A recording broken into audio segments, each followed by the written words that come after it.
സവാളയും റവയും കൊണ്ട് ഈസിയായിട്ട് തയ്യാറാക്കിയെടുക്കാൻ പറ്റിയ നല്ല ടേസ്റ്റി ആയിട്ടുള്ള ഒരു സ്നാക്സിൻ്റെ റെസിപ്പി നോക്കാം. അതിനായി ഞാനിവിടെ 2 സവാളയാണ് എടുത്തിട്ടുള്ളത്. ഇതുപോലെ ഒന്ന് കട്ടി കുറഞ്ഞു വേണം സ്ലൈസ് ചെയ്ത് എടുക്കാനായിട്ട്.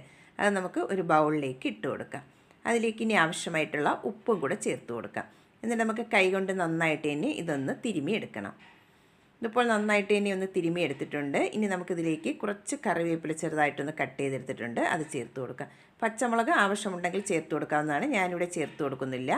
ഇനി അതിലേക്ക് ചേർത്ത് കൊടുക്കുന്നത് 1/4 കപ്പ് റവയാണ്. വറുത്ത റവയാണ് ഞാനിവിടെ എടുത്തിട്ടുള്ളത്. വറുക്കാത്ത റവ വേണമെങ്കിലും ചേർത്ത് കൊടുക്കാവുന്നതാണ്. ഇനി അതിലേക്ക് ഒരു മുട്ടയും കൂടെ ചേർത്ത് കൊടുക്കാം. ഇനി അതിലേക്ക് പൊടികൾ ചേർത്ത് കൊടുക്കാം. 1/2 ടീസ്പൂൺ കാശ്മീരി ചില്ലി പൗഡറും 1/4 ടീസ്പൂൺ മഞ്ഞൾപ്പൊടി, 1/2 teaspoon chicken masala, 1/4 teaspoon garam മസാലയും കൂടെ ചേർത്ത് കൊടുക്കാം. കുറച്ച് ഉപ്പും കൂടെ ഇതിലേക്ക് ചേർത്ത് കൊടുക്കുന്നുണ്ട്. നേരത്തെ ഉപ്പ് സവാളയിൽ ചേർത്ത് കൊടുത്തിട്ടുണ്ടായിരുന്നു, നോക്കിയിട്ട് ആവശ്യമുണ്ടെങ്കിൽ ചേർത്ത് കൊടുക്കാവുന്നതാണ്. എന്നിട്ട് നമുക്ക് കൈകൊണ്ട് നന്നായിട്ട് തന്നെ ഇതൊന്ന് കുഴച്ചിട്ട് എടുക്കണം.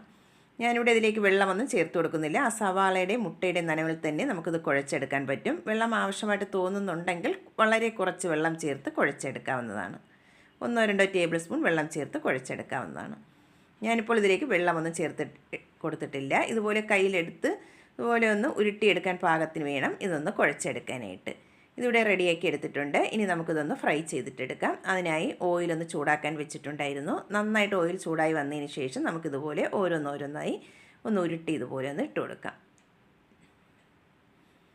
എല്ലാം ഇട്ട് കൊടുത്തതിന് ശേഷം ഒരു മീഡിയം ഫ്ലെയിമിൽ വെച്ചിട്ട് നമുക്കിതൊന്ന് ഫ്രൈ ചെയ്തിട്ട് എടുക്കാം. ഹൈ ഫ്ലെയിമിൽ വെച്ച് കൊടുക്കരുത്, എന്നാൽ റവ ആയതുകൊണ്ട് പുറം കഴിഞ്ഞിട്ട് അകം വേകില്ല. അതുകൊണ്ട് ഒരു മീഡിയം ടു ലോ ഫ്ലെയിമിൽ വെച്ചിട്ട് വേണം ഒന്ന് ഫ്രൈ ചെയ്ത് എടുക്കാനായിട്ട്. ഒരു വശമാകുമ്പോൾ മറിച്ചിട്ട് കൊടുക്കാം. അങ്ങനെ മറിച്ചും തിരിച്ചും ഇട്ട് 2 വശവും ഒരു ഗോൾഡൻ ബ്രൗൺ കളർ ആവുന്നതുവരെ ഒന്ന് ഫ്രൈ ചെയ്തിട്ട് എടുക്കണം. ഇതിപ്പോൾ 2 വശവും നന്നായിട്ട് ഇനി ഫ്രൈ ആയി വന്നിട്ടുണ്ട്. നമുക്കിനി എണ്ണയിൽ നിന്നും കോരി മാറ്റാം. നല്ല ടേസ്റ്റിയും അതുപോലെ ഈസി ആയിട്ട് തയ്യാറാക്കിയെടുക്കാൻ പറ്റിയ സ്നാക്സാണ്. നമുക്ക് ചായ തിളയ്ക്കുന്ന സമയം മതിയാകും ഇത് തയ്യാറാക്കിയെടുക്കാനായിട്ട്. എല്ലാ പേരും ഒന്ന് ട്രൈ ചെയ്ത് നോക്കണം. വീഡിയോ ഇഷ്ടമാകുന്നെങ്കിൽ ഒന്ന് ലൈക്ക് ചെയ്യാനും സബ്സ്ക്രൈബ് ചെയ്ത് സപ്പോർട്ട് ചെയ്യാനും മറക്കരുതേ.